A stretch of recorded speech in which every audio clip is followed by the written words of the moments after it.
All right, welcome to the Shop Teacher Class podcast. We're having like an emergency, meeting about online learning.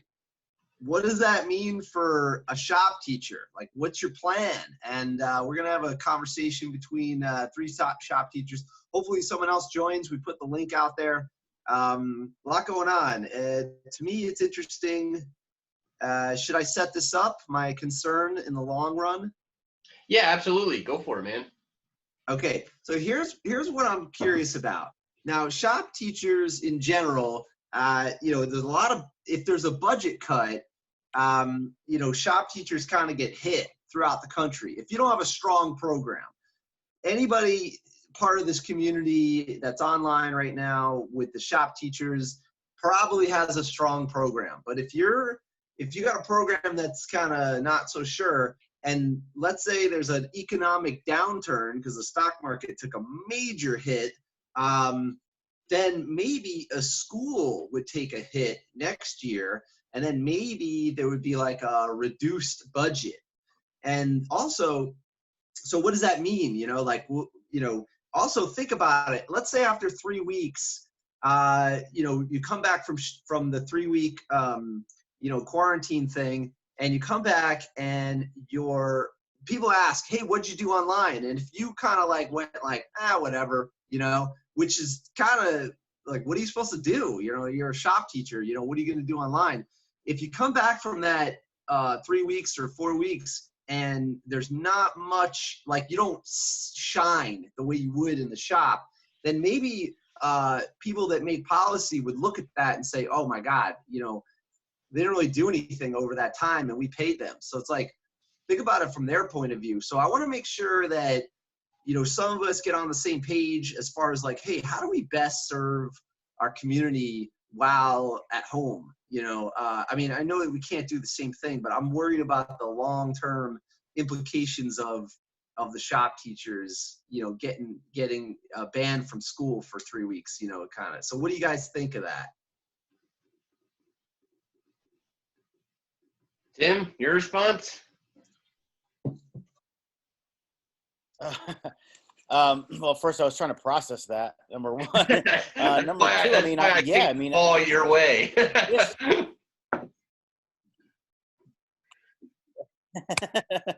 I think if you're a shop teacher and you're wondering about like enrollment, I think this is a crazy time right now. We have, we're limited as what we can do. And I also think about it in terms of like, say the art teacher, yeah. Say you teach ceramics. I mean, what is the ceramics teacher going to do? Yeah. Music. Music. What is somebody going to go home and go play their trumpet? I mean, they should be playing their trumpet outside of school. If you're, that's just me, I guess, being stereotypical, if you will. But even chorus, I mean, like they should be practicing at home. But what else can they do? Right. Reading music, you could read music, which is great, but go back to that pottery class or go into, say, there's a 3D art class of some sort. What are they doing? Totally. And we're in the same situation. Yeah. Yep. What about home ec? Oh, yeah. Yeah, this is sewing. Maybe somebody doesn't have a sewing machine. They may not have a sewing machine at home, or they have a kitchen, but they may not have the supplies that they need. Yep. Like, think about it. If there's a 20, so there's a 20% or 30% loss on the stock market right now. Well, what if that's a 20% or 30% loss in the school budget next year? Whoa. Yeah. What's that going to do? And here's the thing is the art, the music, and us are at the chopping block. If historical norms are going to repeat, which right now it seems like they're all over the place, but we're the first to go. We always have been. And we always, well, I don't know. I hope we won't always will be, but we're the chopping block. We're a more expensive program to run. We're not required for high school graduation for students to graduate. We're not a required course. I think we got a little bit of an upper edge. Not that it's a competition, but I think we got a little bit of we're a little bit higher than maybe the art and music just because of the country's demand for skilled trades right now.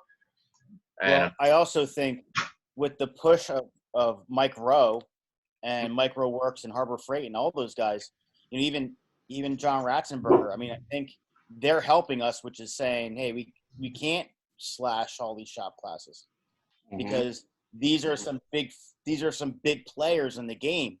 And I think especially with Mike Rowe, I mean, he's the most vocal out of all of them, I feel, and, I think that helps our case.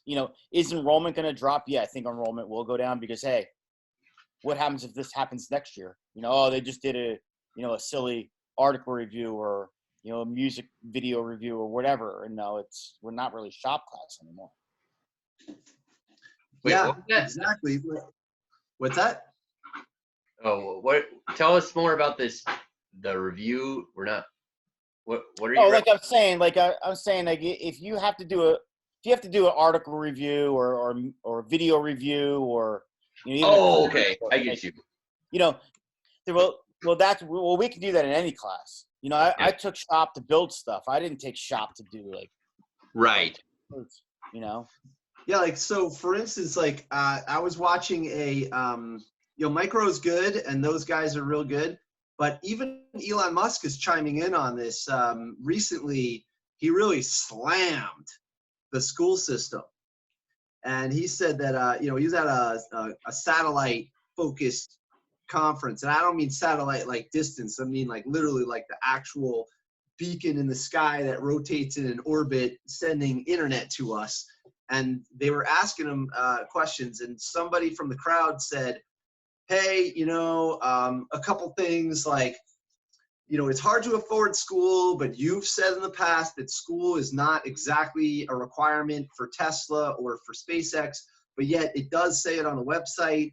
So some people can't afford it. So what do you think of this? And you weren't sure what he was going to say, but he knocked the whole thing down right away. And he said, college and school is not evidence of exceptional ability.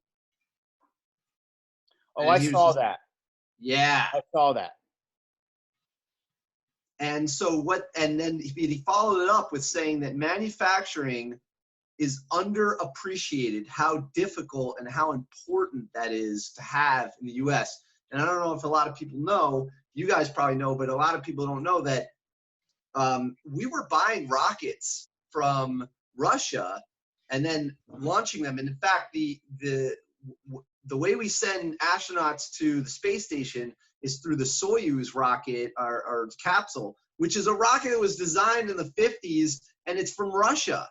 And so Elon Musk and SpaceX is the only company that's taken it back to the US and proven that it works. And he's actually going to launch or send people to the space station soon. So he's saying manufacturing is super important, which is great for our area because we teach people how to use these to solve problems, hands.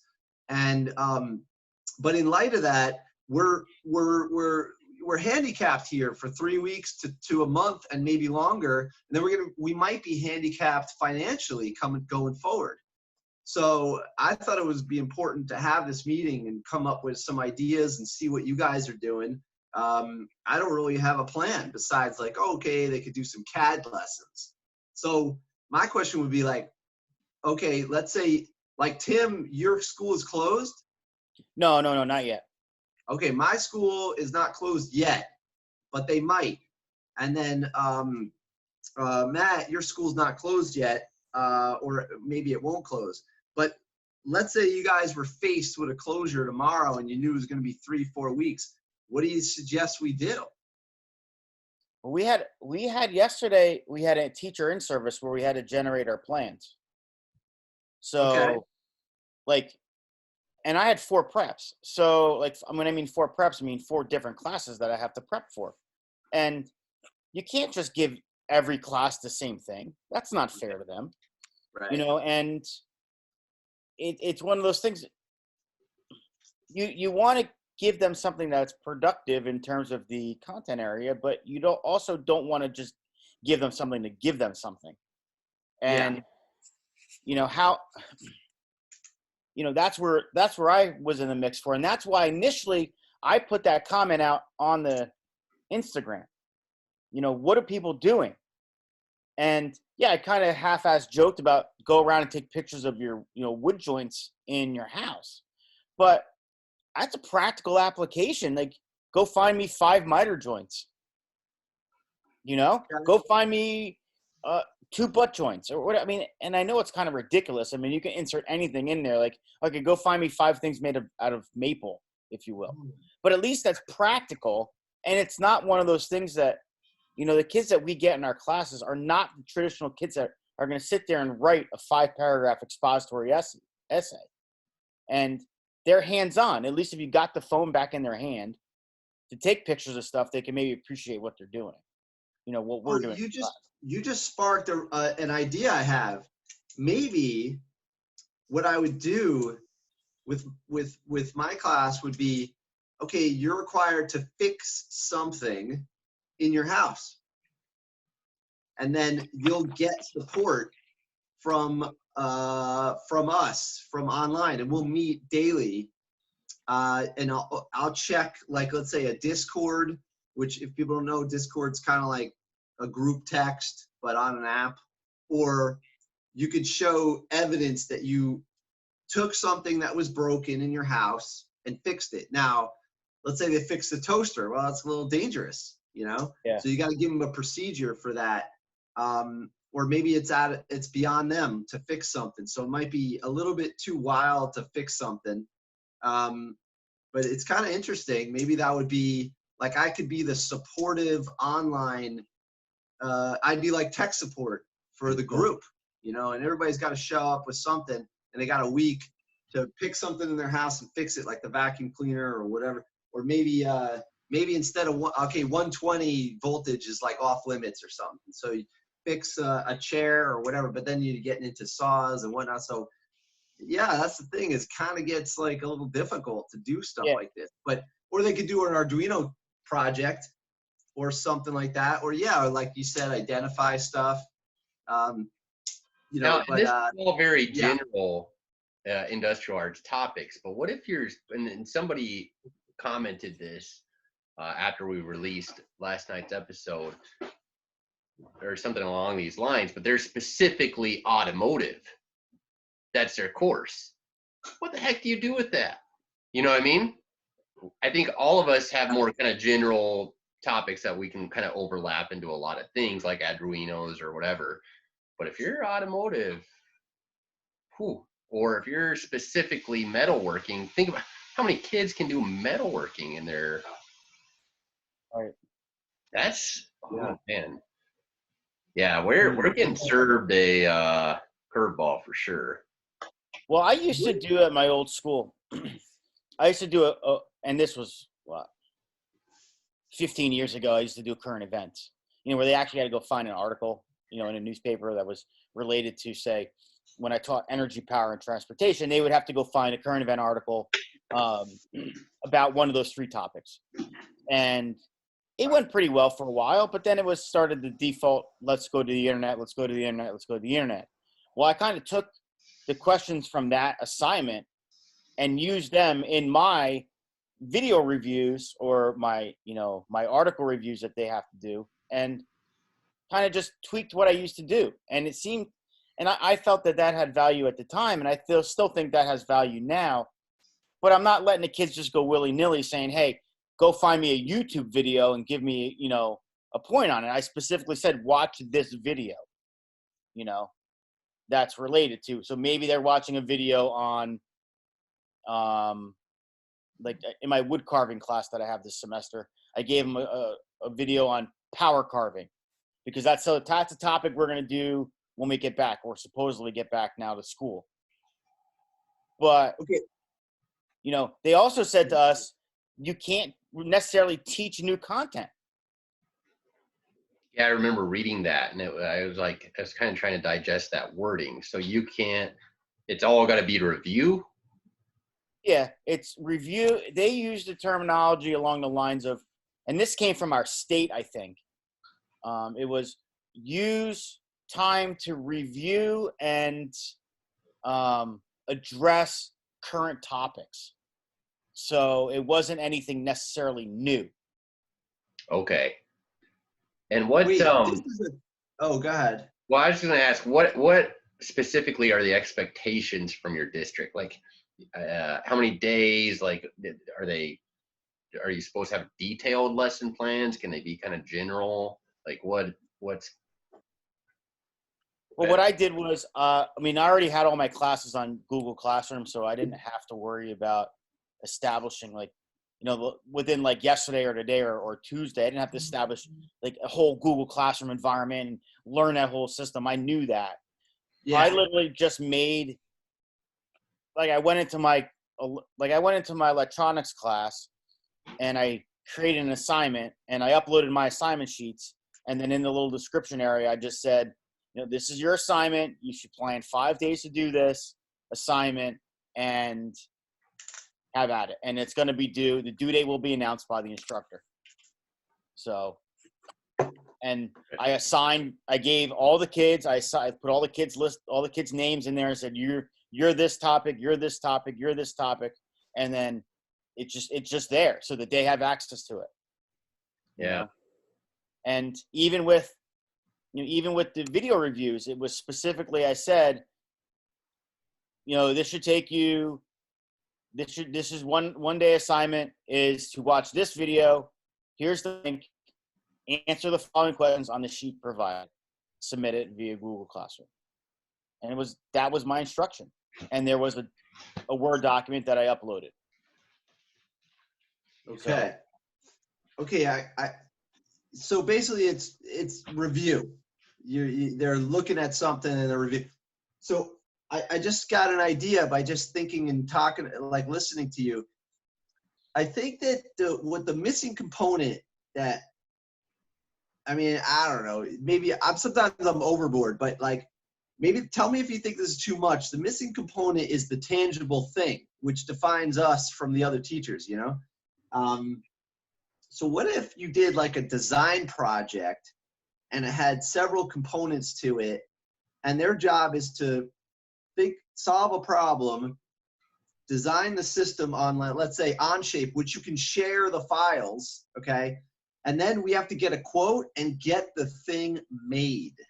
And then when we come back into school, it gets delivered to the school. Maybe it's like no bigger than this, and it's like whatever it is, it's a widget.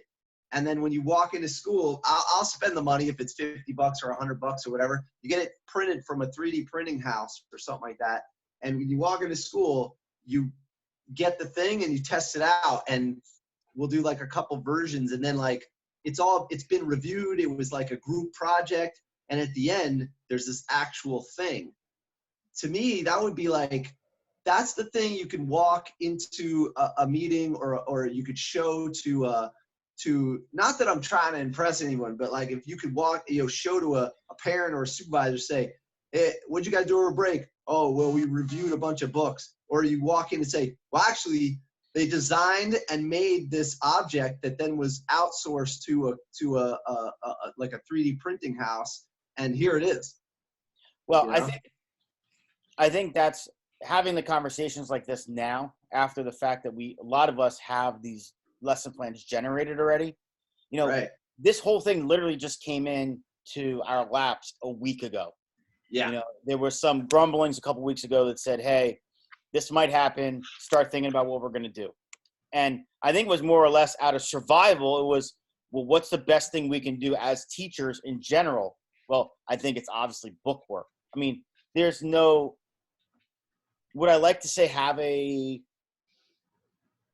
CAD program or Fusion or something that's done? Yeah, but the problem is I didn't go over that yet. Right. And I'm not the most versed in Fusion yet. And, that wasn't something that I was planning on necessarily doing this year. That's fair. That's completely fair. That's fair. Yeah. And that idea might be overkill, but I might go for it just because then I would have to like log in every day and I would have to check, and we could have like a group chat, and then I bet you there's a kid at home that has a 3D printer, and maybe that kid could print it for us, type of thing. I just, to me, the book work is just, it's so boring for Well, me and the other kids. it depends on how long this is all going to go on too. It's like Yeah, that's true. you can buy Right. some time with some book work or whatever. Obviously, you don't want to prep this crazy complex work where everyone is going to send out their prints to a manufacturer. If it's going to be a short, that'd be a lot of upfront work, little return, because it would be compressed to maybe 10 days, maybe 3 weeks. That's the tough part of this too, is not knowing the definite. Yeah. Now, what I really I like this idea for a lot of reasons, but I do have one.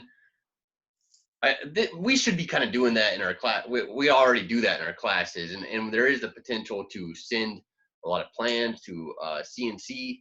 It's not just 3D printers, but you got CNC routers. There's a network of community of CNC routers across the country that you can send plans to, and they'll cut out your projects for you.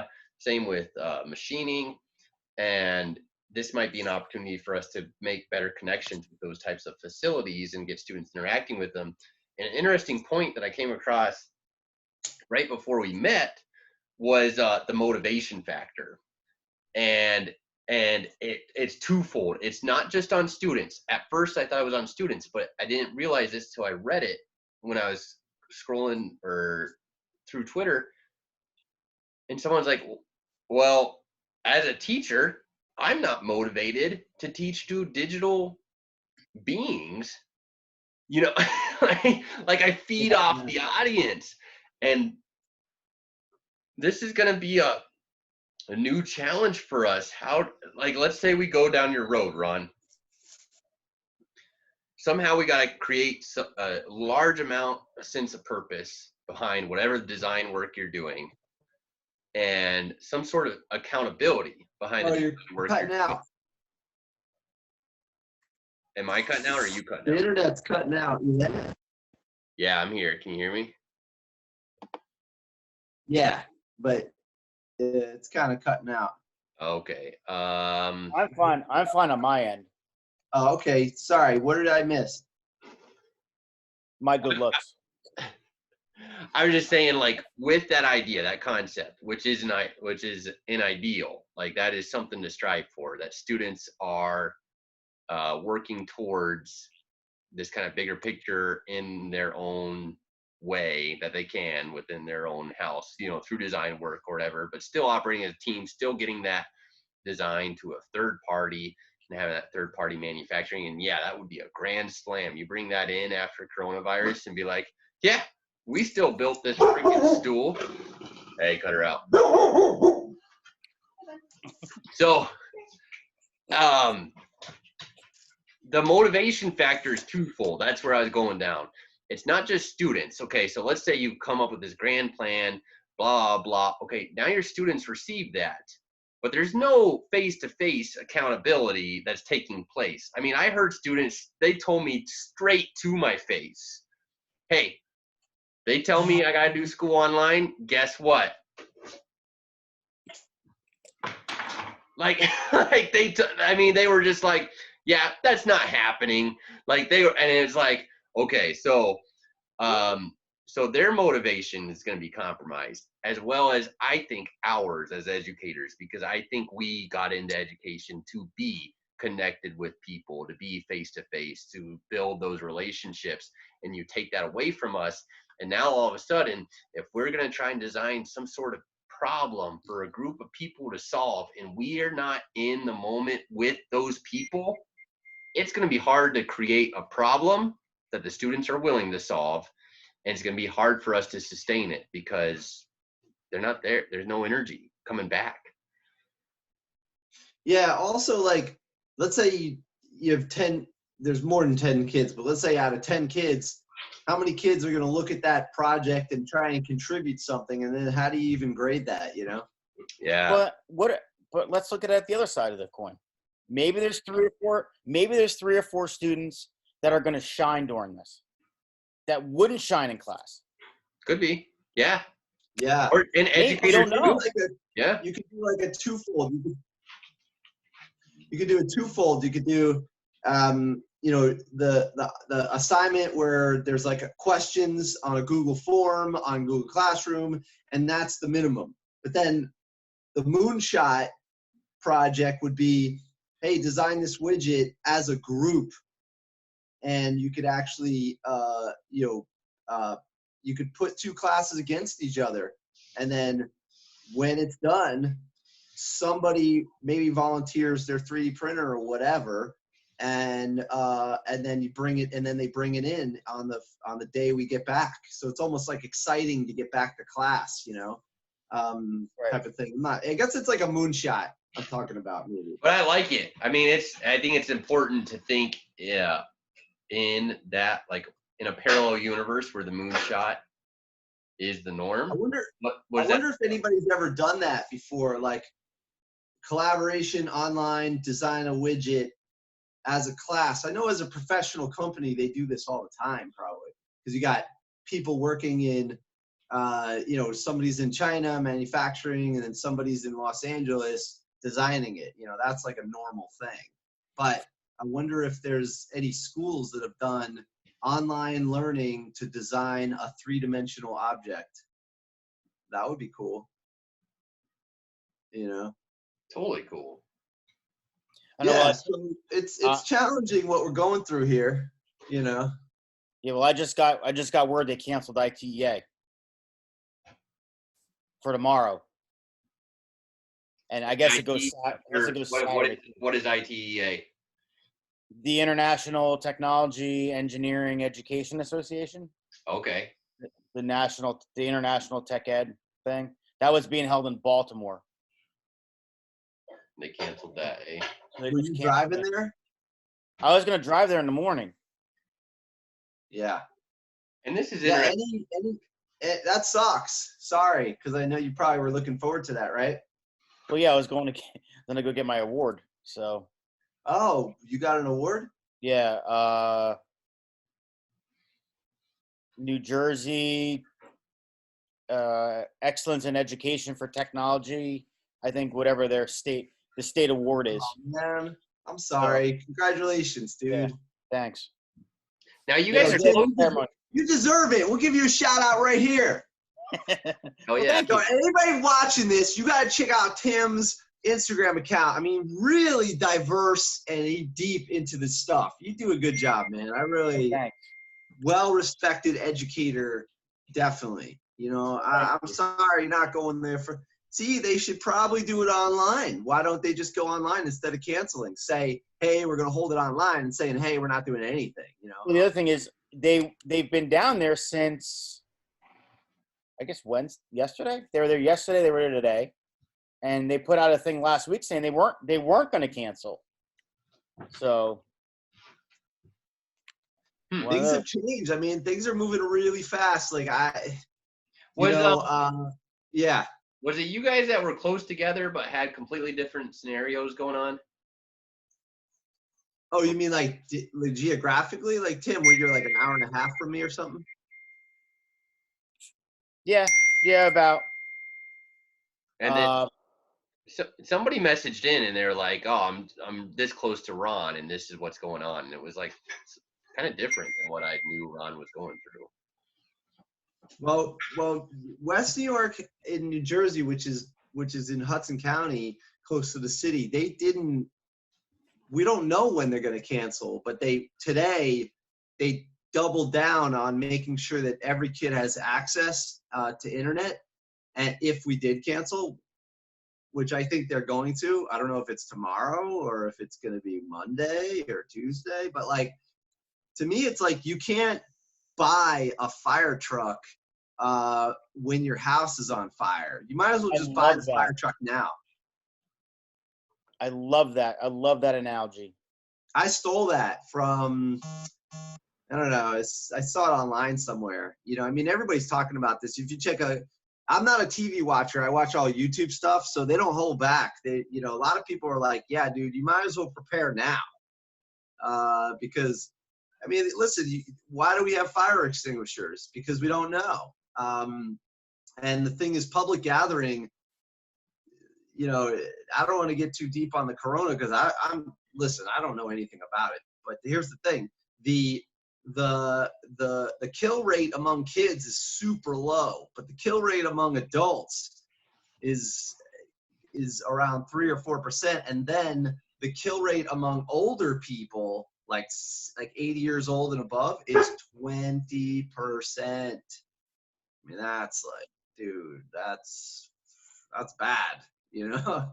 So, and there's all kinds of weird stuff online as far as like biomedical, like they're figuring out that malaria medicine might be the preventative measure. It has zinc in it. I don't. That's all I know. But like, the thing is that to me, it's like you might as well just cancel everything just so we can give ourselves a chance. You know, like if we just keep on spreading it, we're going to get overwhelmed. Like the fire department's can't put out 10 fires. They can definitely put out 1, 2, 3. But if your town gets up to like 10 fires, they're just going to let it burn, you know, you know?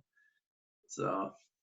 Yeah, you know, you're right. You're right about that. It's just a matter of how quick this went from, yeah, there's a couple people that were sick to now they're using the term pandemic. And I asked my father about this today on the way home. I was talking to him, and I said, when was the last time, or in your lifetime, has anything, or have we experienced anything like this? And he says, no. Wow.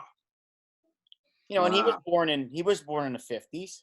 So, you know, it's one of those things, like, this is, like, people are saying this is unheard of especially with modern medicine. Yeah. Yeah, they don't have a virus. They don't know. And also that zinc thing I mentioned, the malaria medicine, that's like untested. They're just playing around with it in Italy and China, and they're coming out with all kinds of, you know, they don't have a double-blind survey or testing. They just tried it. They don't have double-blind yet. So, you know, to shut everything down, is it going to hurt us if you shut everything down? Yeah. But then it won't cripple us. We can always go back to work whenever we feel it's ready. All right. You know? Best up to case me. scenario. Okay. You're out for a few days. And you go ahead and, hey, Joel. Oh, hey, we got someone new here. Best case scenario, where you're out a few days, so you do the traditional book work. Let's look into videos or whatever else. Worst case scenario, maybe up to 3 weeks. Best case of the worst case scenario would be doing something like what Ron's talking about, where you have this complex project, you can get everyone motivated to participate into it. That's where we're at now. That's the thing. But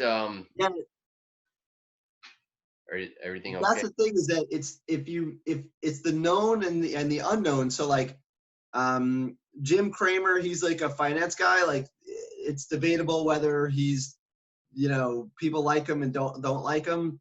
Not the reason I brought him up, but what he said was that you want to instill confidence in people so that they make financial decisions. But when there's unrest and it's unclear what's happening, so if we don't, let's say they say to us, we might close the school, we might not. This is like, you know, but if someone says, hey, it's definitely 3 weeks, make a plan. Yeah. Then you know what to do. Yeah. But if it's unknown, then you're going to go to the store and you're going to buy as much as possible. That's why people are selling out of toilet paper, because they don't know. So really, before we can't put out the fire, they should say, okay, we're going to buy 10 fire trucks because we can at this moment, you know. But like today at my school, it was a mayhem at my school today. Just mayhem. Because the kids are running around thinking like, yeah, hey, we're not going to be here for 2 weeks. Like, it was just one of those things where it was insane. It was insanity in the classroom. Kids coming in and out, kids in the hallway, everywhere. And I want to bring Joel in on this. Yeah, Joel, welcome. Hey, how's it going, guys? Thanks for joining Joel? in. I gotta be Oh, no honest, problem. you're a completely new face to me. Tell us about where you teach, what you teach, and whatnot. Yeah, I'm a high school auto shop teacher at Rolling Meadows High School in Rolling Meadows, Illinois.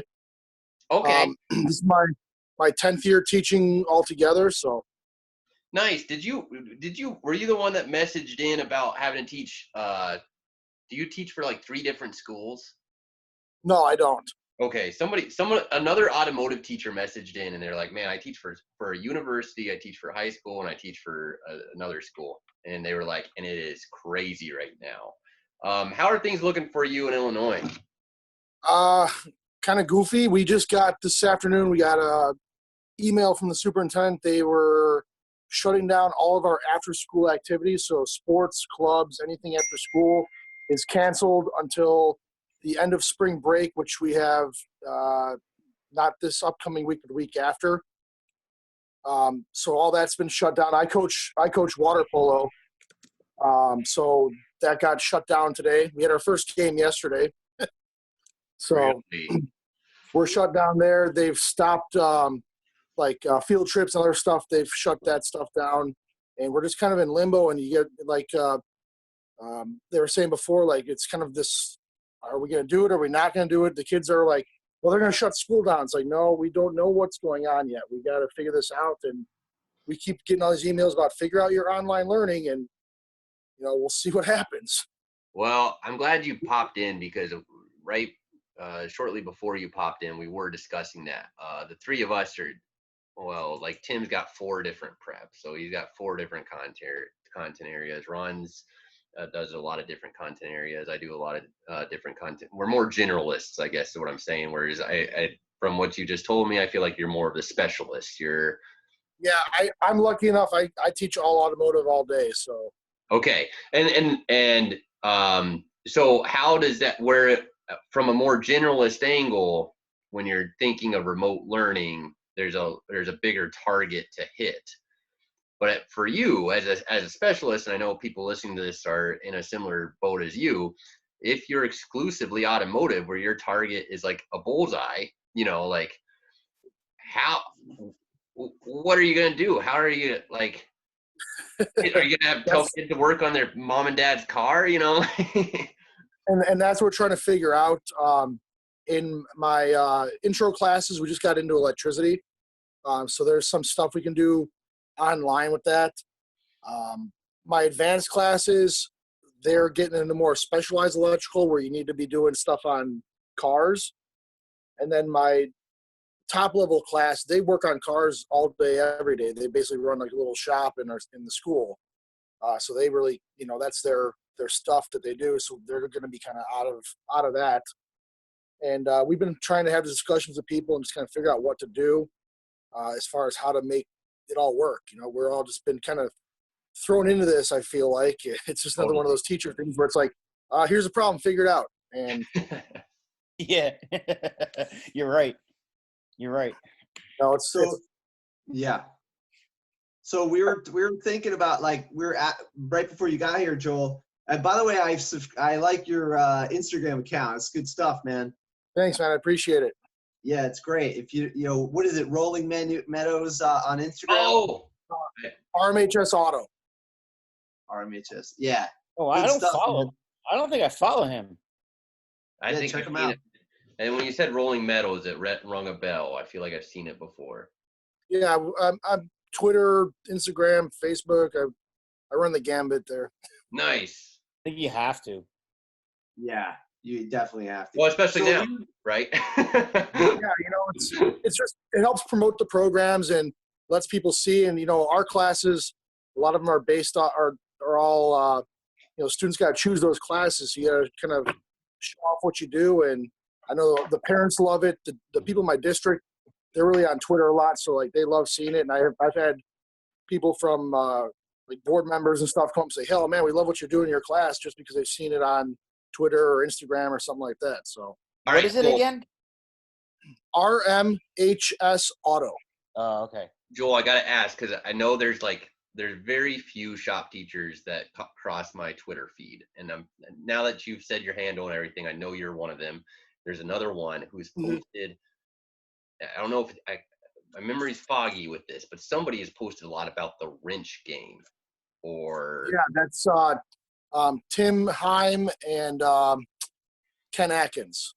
Okay, and have you had any exposure to this wrench game, or what can you say about it? They've brought it into some of our automotive conferences, and we've been over to their place a few times and kind of messed around with it. It's a game you can get from the Steam store, and you're wrenching on a modified Mazda Miata chassis, pretty much. It's called a Catfish from I forget the guy's name who does them. But you can virtually take apart the car and put it back together. And then there's the whole VR input with that, where you get a VR headset and all the fancy VR stuff. And you're virtually working on the car then. Oh, wait. Is it like a subscription or a DVD set or something like this? This guy in Britain or something like that? He took apart a whole. No. It's a VR game basically. You can play without the VR setup, but the VR setup kind of makes it worth it at that point. But so the kids could go in and they could do like a virtual brake job. They can pull an engine apart virtually and put it back together. You can use torque wrenches. You got to use torque wrenches and set the torque wrenches and torque it down and everything. So it's pretty detailed, and they're making it better all the time. I'm waiting for the approval to go through to get all my VR set up so I can get that in the classroom. And so it'd be kind of nice to let the kids practice on that first before they go out on the cars if they're kind of unsure and stuff like that.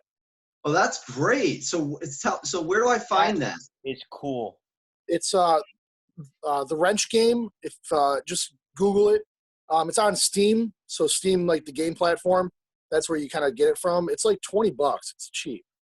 Dude, that for the $20 for the teacher or each user? For the game per se. So like if we're gonna eventually have it on a computer in the classroom with the VR setup.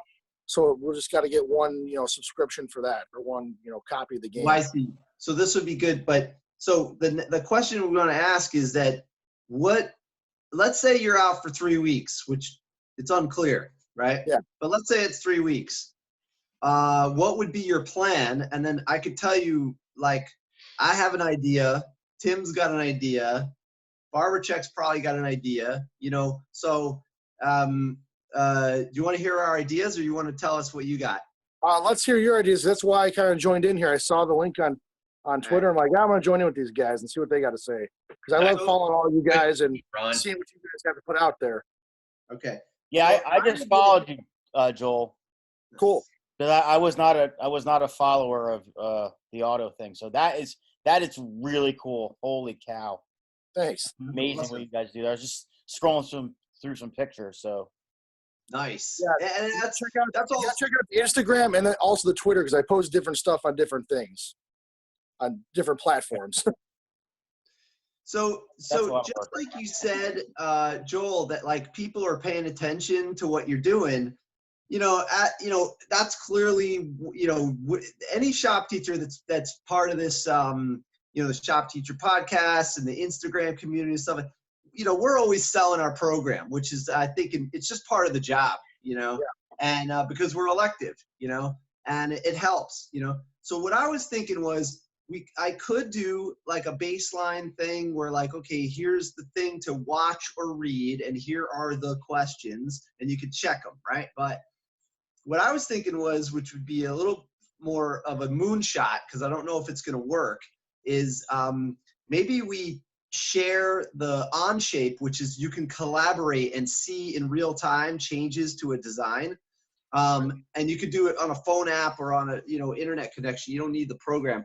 And we design something, and maybe by the end of it, somebody with a 3D printer makes it for us, and then we walk into school after 3 weeks, and maybe the principal or the community says, hey, what'd you guys do over the 3 weeks? Here it is. This is what we made. These kids made it. I didn't design it. I just guided them. And then it would kind of validate the design the real world application genre rather than the memorization genre of just answering questions correctly or whatever. And so it was kind of a moonshot. I don't know if it's going to work because you could have, and he pointed out, like, you could have 3 kids that shine and really take over the project, and you could have 10 kids that do nothing. So I might have to do both. That was just what I was thinking. But that's how it is. That's how it is in all of our programs, though. You always have those kids that shine through, and the other kids that kind of are drug along with it. And trying something different, though. I mean, I feel like those of us that are here, I mean, we all do something different and do something cool with all of our programs. That's why I love following everybody here and seeing what they're doing. And in teaching, that's how it is. You shoot for it, you try it. If it works, awesome. If it didn't work, let's figure a different way to try it out. And this is kind of I feel it's one of our first opportunities to really try something different that might be coming down the pipeline later on, with some remote learning and things like that. So nailed it. At least we can go out and we can try and pioneer some stuff. And hey, if you tried it and it worked, awesome. If it didn't, let's come together and figure out together as a group how we can make stuff better. Yeah, but this might also be a chance for us to kind of coin our own thing, where we are going to end up having this. This might be one element now of our course where, we did this in an emergency, but the emergency now turned into daily procedure or monthly procedure. So you never know. Yeah. You never know. Well, and Ron, what about this? The other thing is maybe now I can go out for surgery, okay? And I take 3 weeks off for surgery. I take 2 sick days and I give sub plans, and then the other 8 days I now can do virtual learning where I'm not using my sick days, if you will. Yeah. As dark of a situation as this is, I think you guys all have the right approach to it. It's an opportunity for us to put one more tool in our toolbox to learn how to use the Zoom meetings, to learn how to use collaboration among students. And yeah, it's not going to work the first time as well as we want it to. It'll, like Joel said, you do it again, and then maybe it works better. And to Tim's point, oh yeah, shoot, all of a sudden sub plans are much more fun, much better if we can get that tool that's sitting in the toolbox working really well. And this might be the catalyst that gets us to do that. I feel like this is also helping push us out of our comfort zones and totally. Trying something different that we definitely probably might not have been doing in this place. And like Tim said, we might be able to use this every day then, or fit this in our plans more often if we can make this successful, or at least learn from our mistakes. And it goes back to Ron's previous point as well, that in the corporate world, this is happening. Like in the corporate world, we are doing digital meetings just like we're doing right now. And to give our students that opportunity, yeah, I think, again, as dark of a situation as the whole coronavirus is, this could be the silver lining, and we can hack it. We can hack it. Yeah. A lot. Mm-hmm. Yeah, like I listen to. I'm a big Tesla fan, so I listen to this guy, Galileo Russell from Hyperchange. Yeah, he just comments on like he's a good guy. Oh yeah, you like him? Yeah. Yep. Awesome. But what he said today was that Zoom, I don't know if it's a publicly traded company, but I didn't confirm it, but I think he was saying like Zoom stock's gonna go like it's this. True. I'll tell you why. Because right before this meeting, I was trying to like figure out how long we could talk, how long we could record, how many people we could bring in. And on my free account, they had a banner flashing saying, "Hey, by the way, these privileges are going to be limited because of the increase in traffic." So you're right, Ron. That it is. Wow. You nailed it. Wow. Yeah, but what about this? Maybe you had somebody that was so against using Zoom, for example, and then they have to go in for a meeting virtually, and you're like, "Man, I like this Zoom app," Yeah. You never. Yeah. They're going to get extra customers too now. Yeah, it's definitely gonna be something to try out. And my only concern would be like what they can handle on their back end. With the increase in users coming in and people joining up and doing stuff, can it handle that back end, or is that going to crash down? And then we're like, oh no, now what do we do? Yeah. Oh, they're definitely going to crash. Robinhood crashed. Oh, really? Mm-hmm. Tell people what Robinhood is, because I'm So kind of Robinhood is like, if you're not of our age, every one of us here probably has a Bank of America account or a Merrill Lynch or what. You probably have some way of trading stocks somehow through a bank that's been there for 50 or 100 years.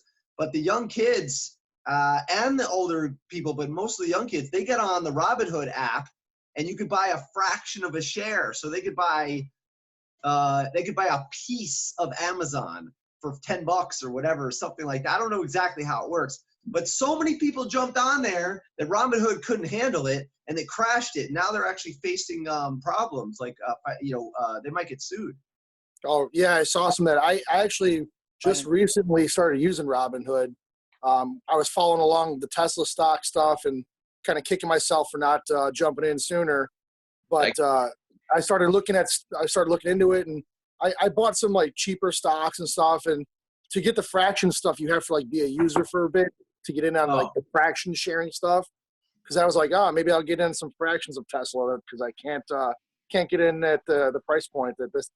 Yeah. I started looking when it was $200. Like, I should have bought in then. Now it's $600, $700. Oh, you're a car guy, man. You should have called me. I would have told you to buy it. I got in it. My average cost is $290, but I will tell you, my dad says something called the bears make money, and the bulls make money, and the pigs get slaughtered. And what happened was, I didn't pick an exit strategy.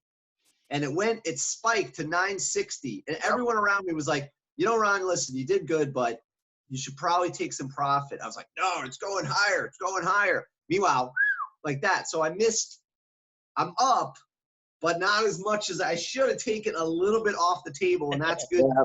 That's just responsible discipline. And so, even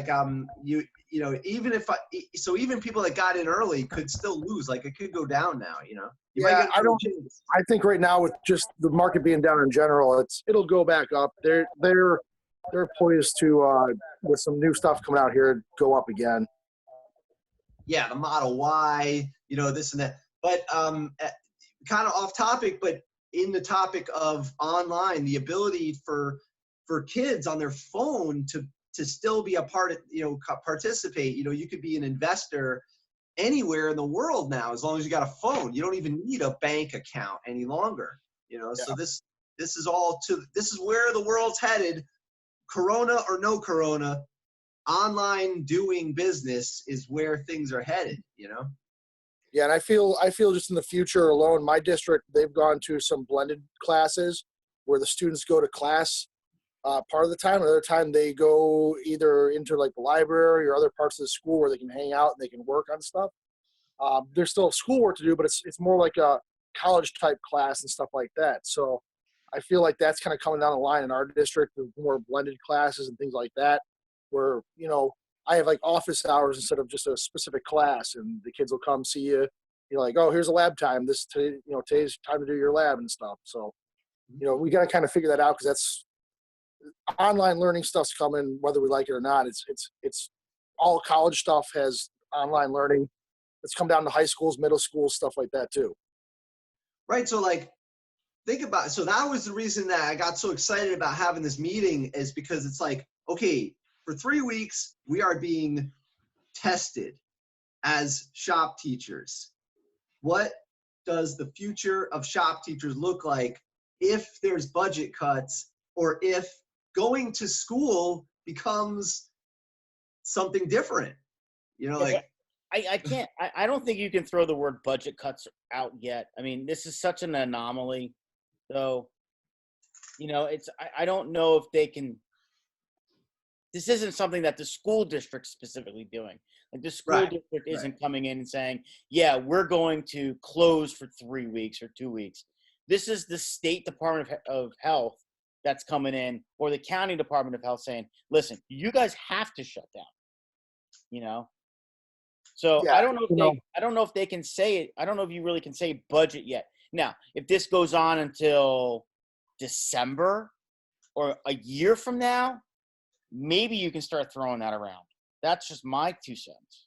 Well, and here's the other thing to think about with Ron's point is this an opportunity that shop teachers should come in and shine. And I agree we should. I mean, we're hardwired, unfortunately, that we are always selling ourselves because the cores are ingrained, right? Like since Aristotle, history, English, math, and science are hardwired. However, this might expose the fact that those 4 subjects that I just listed off can be taught relatively successfully through what we're doing right now, but we can't successfully teach what we teach Yeah, without definitely. hands-on. So it might there is the potential. I mean, we gotta like, I love what Ron's arguing is that we have to like take this as an opportunity to sell ourselves further. But there is this kind of window of opportunity for us to be like, hey, we can actually teach in-person instruction. Everybody else could actually go all online, but we can't. Like, it's just not going to happen. Like, it's been exposed now for 3 weeks since the coronavirus or whatever else. Yeah, students need to be able to get their hands on tools and equipment, and they just can't go out and use it without proper instruction. You know, it's going to be it's like you said, those other classes can be taught online pretty easily, but being able to work on a car or make, do a wood project, you need the proper tools to do that and the proper training so you don't get hurt. Yeah. Well, and you can't just read technical articles for 3 weeks. I mean, like you said, Joel, you got to sit there, and when they're talking about, torquing down a head or talking about replacing some type of an intake manifold or something, you got to be able to see it and do it and read about it at the same time. So, I mean, yeah, you can read about it once, maybe twice, and it's like, okay, but you got to do it. Yeah, nothing replaces that hands-on learning. Most of the kids that are taking our classes, and I'm assuming most of us here on this meeting, we're all hands-on type of learners. You got to get your hands on it, get dirty to learn how to do that kind of stuff. Well, my thing is, like, there's a guy that keeps on saying to me, "Oh, just teach yourself Fusion. I got some tutorials you can follow." I don't learn that way. I don't. I got to be instructed to. I got to have a teacher in front of me showing me, this is what you do, this is how we do it, and that's the way I teach too. I just can't sit and follow a book and then retain that information. It doesn't work. You need CAD, cardboard aided design. I need the wooden pieces cut out Yeah. of 2x4s and here, draw. So here's the top view. Here's the side view. Yeah. The English teacher overheard my whole spiel. Hi. Hey, nice to meet you. Hey, hi. She teaches English. Yes. So yeah, I agree. The core subjects are easier to teach online, but with English, because a lot of people are not that they can't just read something and retain it. Sometimes they need some guidance from a teacher. So just like Tim was saying. Right. Yeah. So it can be done, but I don't think it can be done very well, or at least not as well with a human in the room. So I had to run in here to put my 2 cents in. That's good. It's welcome. I'm glad. Yeah. What do you think of all this? Okay, so what, like, let's say you're out. Let's say your district said, hey, you're out for 3 weeks. What do you do? Me personally, I say, okay, who's paying for my internet? Because I'm not going to work if I'm paying for my own internet. Who is going to provide technology for our students? Because we have a lot of students who live relatively off the grid, as it were, don't even have access to technology at home. So we would have to jump that hurdle before it even became a possibility. And that brings up a good point about the kids who don't have technology at home or they don't have internet connections. How are they supposed to participate in these online classes or online learning if you don't have the resources? Right. Because my district, we have a lot of low-income students in there. and some of them don't have access to that kind of stuff. And I know our district's trying to help out with some of that, but they can only do so much. Mm-hmm. That's totally fair. So I'm in an urban district, and we're 15 minutes to New York City. You can see the Empire State Building from our school, but not everybody has the internet. Sure, they have phones, but believe it or not everyone has a phone, and not everyone wants to go to the library. And Starbucks is on the rich side of town.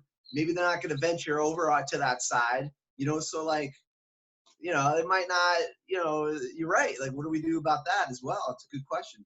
Yeah, well, the other thing is, are you going to expect a teacher to go, say, to a Panera and take a laptop and go sit there for, say, 6 hours, 6.5 hours, and have their office hours sitting in Panera? I mean,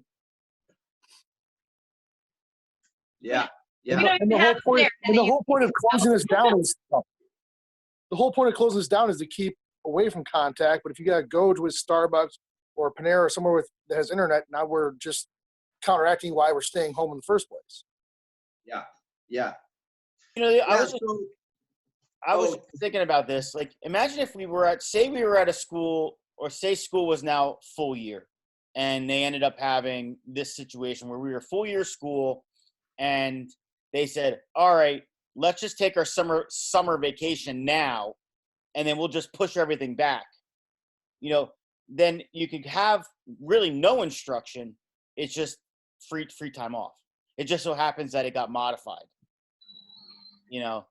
Oh, I see. I think up here, Yeah, that's like, a lot of people are saying science. A lot of people are saying that they don't want to go till June. But in this situation, if I know I'm going to be healthy, if I'm working into June and July, I'll do that.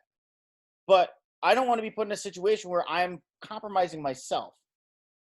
Yeah. Yeah, I agree.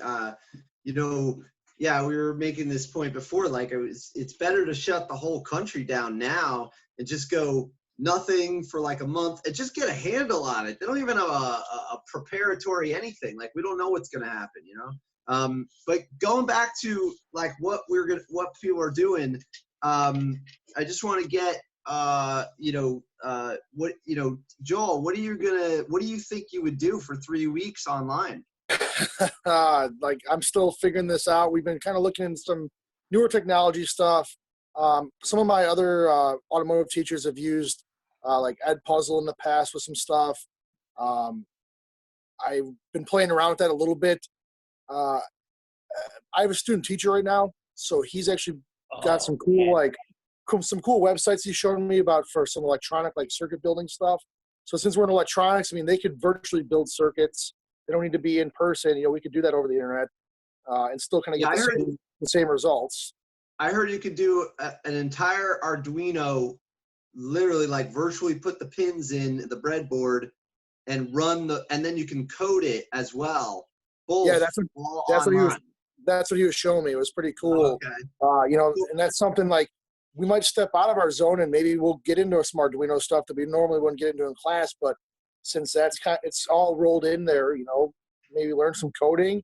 It's gonna be a learning experience for me too, like trying to learn how to do some of these things and figure it out. We have one of our technology people is having a meeting tomorrow and on Monday, like going over some different options that we have in the district for e-learning and stuff like that. So I'm gonna kind of go to one of those and hang out and try and pick some people's brains and. As any good teacher would, you talk to all the people and try and get some information from their head and, put it all together and see what we can get. Yeah, I think. Oh, and then just going back to Shannon, if she's still there, does she have a plan of 3 weeks just off the cuff? Like, what does she think? She does not have a plan. We are in the Upper Peninsula where we are pretty isolated, so I'm not really thinking about it yet. I could do it, I'm sure. I'd figure it out. And it would be a lot easier with English than it would be with shop, but it would be rough. Kids coming back after 3 weeks, I would anticipate nothing being done. Like, just pick up where we left off. Yeah. I think what I'm going to do is I'm going to do a moonshot. I'm going to try and do like a designs product shared over Onshape and actually have someone make it. And then I'm going to do the standard, like, watch this video, answer these questions type of thing, or Ed Puzzle, or I'm going to look into the automotive thing. That's kind of cool, but I can't really buy all those seats, obviously, but maybe something like it. I think I'm going to go safe and moonshot. That's kind of my plan so far. Well, that's kind of what I did. I went safe. I went safe because it's tangible, it's achievable, and the kids can do it. That's fair. That's that was I think in the situation that we were thrown in within less than a week to bring your entire course online. I had to go safe. You have to go safe, I think. Yeah. Yeah, I have a feeling of like I'm mixed. I'm like kind of want to play it safe because it's safe is easy and safe, but also just throw it out there and see what happens and be prepared to fail and hope we can learn something good from it too. Totally. And I'm listening to this. I feel like we're behind the 8 ball. The response that you guys are seeing, we're not seeing yet. So I'm looking at it like, shoot, I need to front load everybody for the concept of Ron's moonshot. Because if I have that window of opportunity, or if anyone listening to this has that window of opportunity to train their students, hey, here's how you share CAD files. Here's how it's going to look. That's one more thing that could help kind of, make the moonshot land.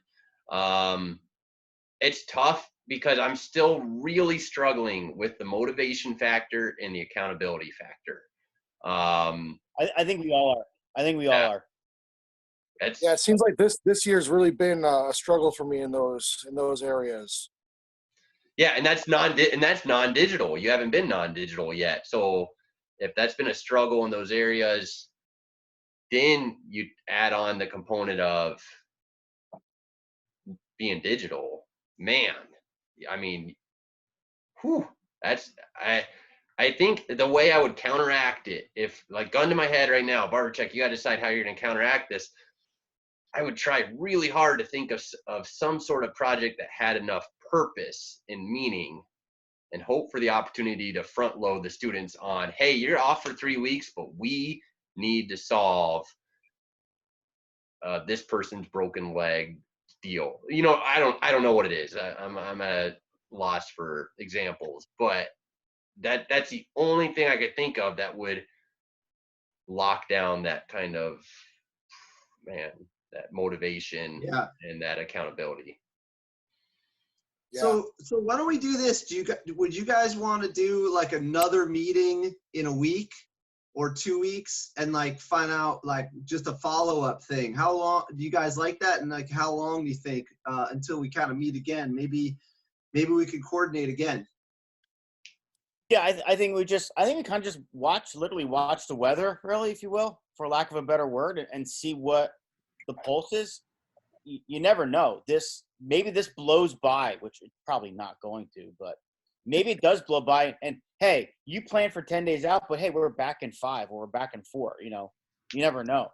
And yeah, the other thing is, like Ron was saying about shooting for the moon.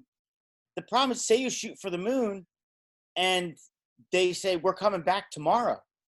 Now, what do you do with the kid that was going to be invested in that and is now disappointed because he couldn't see it through?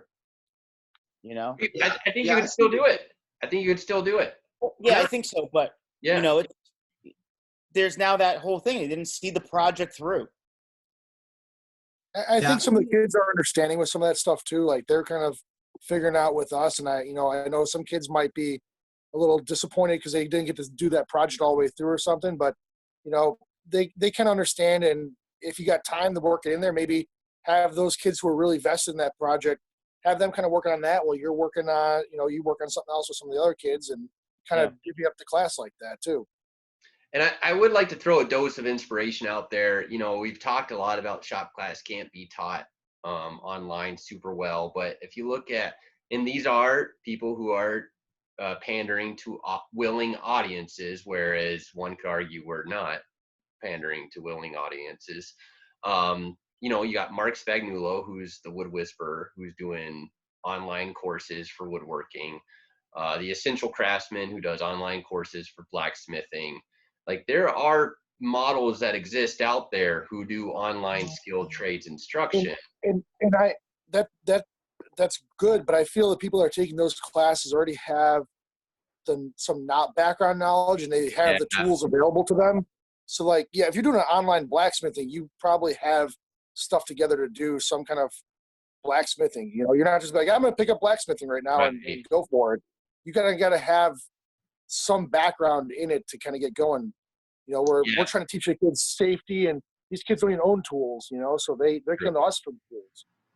Yeah, like the shop teacher always has three problems. I think is that the tools are, you could break a tool or a machine, you could break the project, and then it's like you got to start over or whatever. And then you could break a person. So like you got three problems, three risks. I call them three risks. So whatever you do online, it's different from in like a YouTube channel where like a Scotty Kilmer or something like that, or whatever, or Eric the Car Guy. He's been doing it way longer than all these other people. Eric the Car Guy literally has a camera and he's got his hands. It's almost like POV, point of view. He's like, all right, first you take this nut off. But now if you get kids in there working on a car, like this is the risk factor goes up, and then you're going to hear about it, this and that. So that's why the online thing is so hard to craft, because you got to think of a project that has no risk to personal injury, you know. Well, to be not to be a naysayer, but you know, the liabilities behind that too. If a kid gets hurt because you told him to go do this, who's liable at that point for that too? Like I could imagine. Oh, sorry. I can imagine like a science teacher. If they know they got 3 weeks, I have no idea how long this takes. But imagine they're like, okay, you got to grow like a kidney bean in your house, put it by the window, and it has to sprout. And out of 5, at least 3 have to sprout. I have no idea how that works. I've never done it. But there's no risk. Yeah. You know? And there's an equitable, there's an equitable factor at hand too that I keep forgetting about. I forgot about last night when we were recording with the whole idea of the builder's challenge. Well, there is a major equitable factor at hand. And it's tempting to think, yeah, Joel, that they have access to these tools, but you're right. Those are programs that are designed for people with those. Is there a way we can hybridize their model with what we have to do? I don't know. I mean, I guess that's why we're all here, right? Yeah, and for me, like you know, for like your like woodworking class and stuff, I mean, man, that's got to be really challenging to try and teach online, you know, virtually, digitally. Automotive seems to be coming around a little bit. There's Electude, which is an online learning platform. They have a lot of like virtual trainers on there where you can like, you know, do different things online virtually, which kind of helps out a little bit because you're actually kind of seeing some kind of result. But, you know, certain other classes, it's got to be, I can only fathom, you know, I know my automotive stuff is hard. I can only fathom trying to teach woodworking stuff digitally. And, you know, what do you make, you know, whole digital program where they make virtual products or? Yeah, you know, that my moonshot's going to be like, I think we're going to make a product of some kind. I don't know if it's going to work out. We'll see, you know. But, you know, even though, you know, there's like 5 people in this meeting, but the point of the conversation is that we'll publish this because we're recording.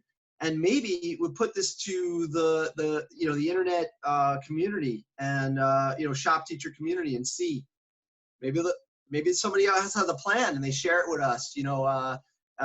So if someone's listening to this or watching it and they got a plan or they got a moonshot, even if they don't know it's going to work, we'd love to hear about it. Maybe we could have another meeting in a week or 2 weeks from now, you know, and see what's going on. Because I know that you know, most schools, I don't know if most, but I think half the schools in Jersey are planning a close or already closed. And then the country is like shutting down as well. So, I mean, this is like a thing, you know, so we got to come up with something. maybe there's that one art teacher that's out there that stumbles across this and is like, man, we're really feeling the same thing that those guys are. And maybe they jump in on the conversation and say, let's all get together, and maybe we all can come up with something better. You don't know that.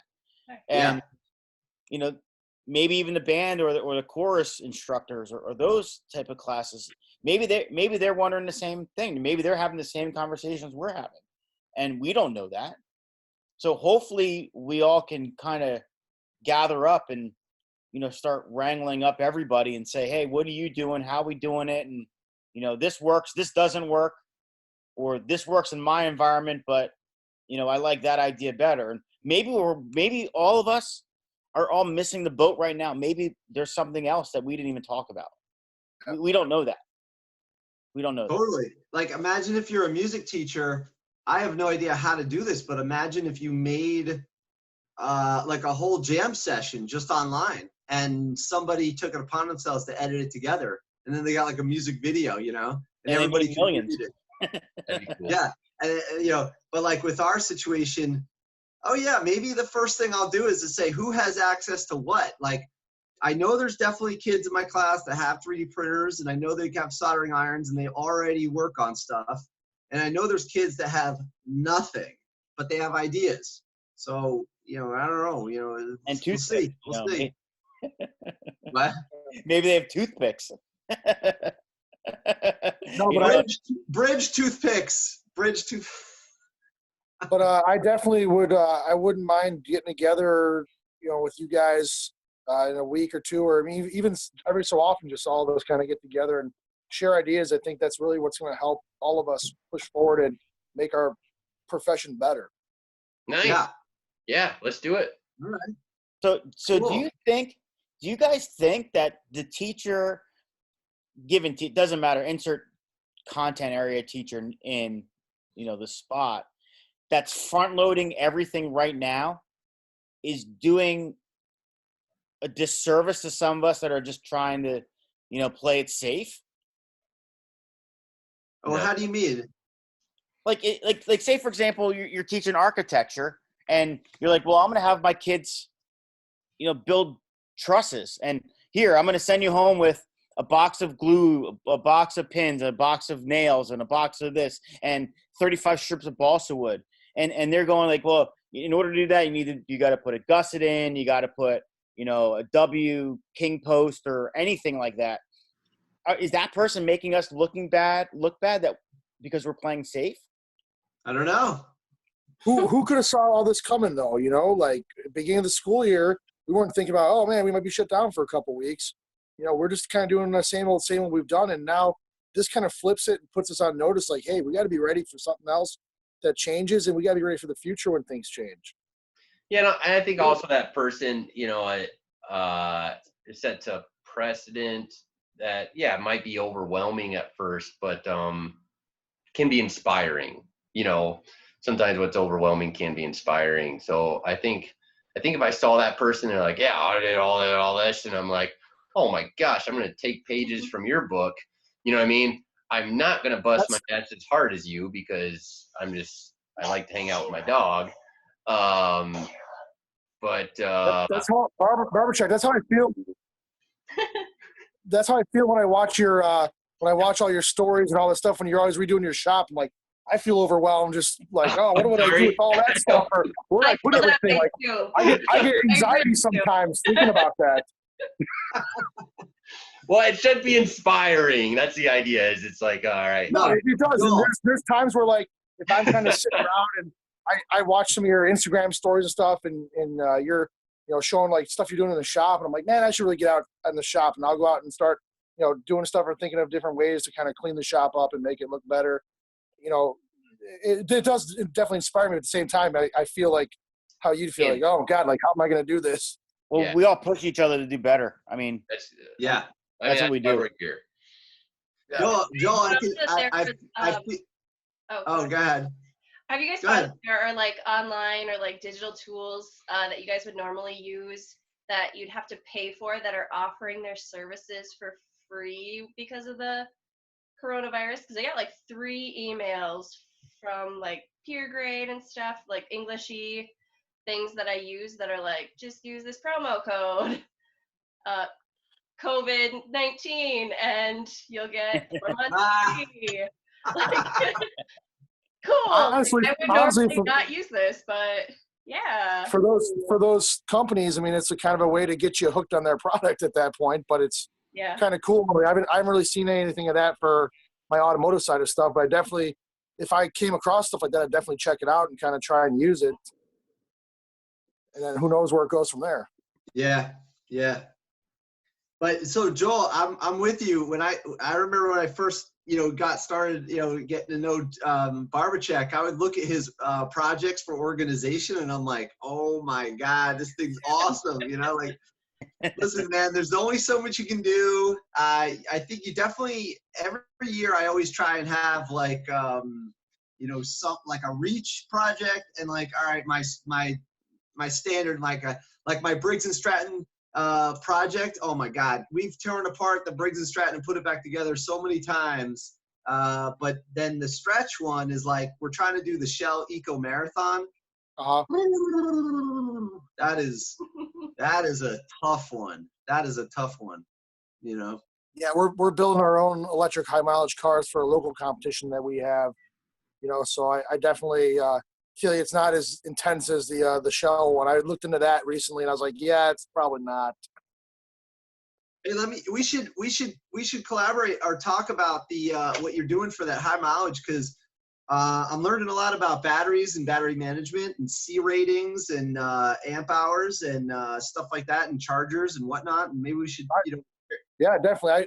I watch a lot of your stuff with all the electric car stuff you do, and I mean, in July, I just bought a Tesla partly to learn how to work on them and stuff, and I've been having with the local Tesla community, and they've been having people bring their cars in for the students to actually work on, just doing, rotations and alignments and stuff like that, or the brake cleanings that you should be doing on those cars. But yeah, I've been definitely getting into more of that stuff and like learning about the battery technology and stuff like that, and trying to figure it out and make it work. And you've definitely been an inspiration on some of that stuff too. So. Oh, thanks. Something just briefly, because it's kind of off topic, is more about the what we're teaching and whatnot. But there's a couple things like the battery thing and the chemistry and whatnot, but there's also motor sizing. How do you choose the electric motor that you're going to use on, let's say, a go-kart or whatever? You have to, there's a lot to do with like motor sizing. Like you could choose, anyway, we could get into that. So yeah, it sounds like a new episode. It sounds like an entire new episode that we should do. I'd love to collaborate with. I'd love to collaborate with you guys and work on some of that stuff, because that's really where the industry's going at this point. All right, so let's get everybody together we'll either do a week or 2 weeks, but maybe this will be a regular thing, like the Zoom meeting, because even though we have the Shop Teacher podcast, we could have like a scheduled Zoom meeting where everybody just joins if they want to. If they're busy, no problem. But if they're not busy, just jump in, and we could do stuff like this where we have a topic, but we can explore a little subtopics every so often, Sounds good. Yeah, this was awesome. Yeah. All right, this was good. Yeah, I appreciate this. I'm actually, it calmed my nerves a little bit about it. I was a little worried, man. I'm kind of, I'm worried about, I know the short term is crazy, but I'm thinking about what will happen a year from now when we look back on how everybody reacted to this. It's kind of interesting. I don't know. I don't know if we need to be there yet. It's nice to know that everyone's got the same kind of thoughts and fears that we all have. So it kind of calms everybody down, like, oh, I'm not the only one. I'm that, a lot of times as shop teachers, we're kind of on an island by ourselves in school, like you have a whole English department or a whole math department. Yeah. Tech, a lot of, even though we have like 4 tech teachers in our building, we all do something different. We have a guy who does engineering, machining. I'm automotive. We have graphics. We have another engineering teacher as well. So like we're all, automotive wise, I'm by myself. And a lot of us are like in the same position, and it's good to be able to reach out and see everybody. You're not by yourself anymore. You're part of the shop teacher community. Yep. Cool. All right. Should we end it? Yeah, I think that's a great note to wrap up on. There's some great discussion there. Yeah, I'm a fan. We'll schedule a regular Zoom meeting where at least this core 4 can come back together and and Yeah. and the English teacher here. I mean, I guess. Well, there's 4 screens. I was just counting the screens. We're one. If my You're wife was here, welcome. she does chemistry, so she could jump in. Oh There you go. yeah, Yeah. Not totally. here. Yeah, you guys are Honorary fun shop too, teachers right? count. Honorary shop teacher, absolutely. All Um, right, so we'll post this up on a YouTube and on the podcast. It's a little bit long, but we'll just get it out there and then share it among the other shop teachers so that maybe we get some more input. And then when we reconvene, maybe there'd be like 10 people on the call. That'd be cool. That'd be awesome. that would be Yeah. yeah. So All right, Joel, and so glad Tim, you jumped one in. more This shout is out great. for Tim. Wait, one more shout out for Tim. Tim, you got an award that, they canceled the conference, Totally. but you deserve the award you're getting. You got tell us the award one more time. It was the I don't know the exact specific wording. It was the International Technology Education and Engineering Association, the ITEA Teacher Excellence Award for New Jersey. So Wow. Nice, Yeah. congratulations. Nice. Thank you. Congratulations. thank you. Nice. It- And, we work- I've never been down to that conference, but I heard it's a pretty good group.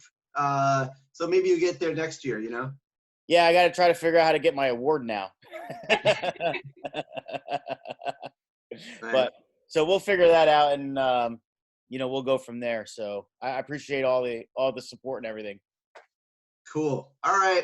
And everybody just shout out their Instagram. I'm Mr. G's Workshop. Zavaki_tech_ed. Jack of all Arm- learning. Go ahead, do it again.